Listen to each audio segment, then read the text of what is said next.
జరుపుకుంటున్నాము.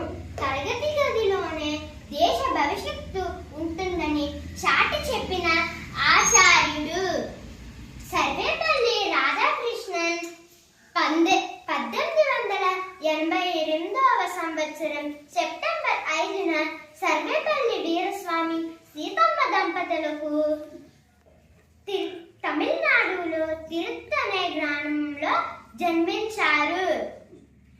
సర్వేపల్లి రాధాకృష్ణన్ ఒక గొప్ప పండితుడు, తత్వవేత్త, రాజనీతిజ్ఞుడు, ఒక గొప్ప రాజకీయవేత్త. స్వాతంత్ర భారతదేశానికి మొట్టమొదటి ఉపరాష్ట్రపతిగా 1952లో మరియు రెండవ రాష్ట్రపతిగా 1962-67 మధ్య అయ్యారు. భారత ప్రభుత్వం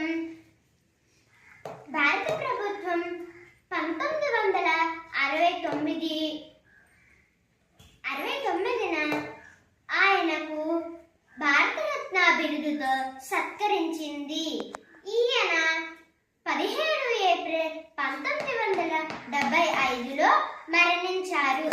అంత మహోన్నతమైన వ్యక్తిని ఈ రోజుకి మనం స్మరణ తెచ్చుకోవడం మనకి గర్వకారణం.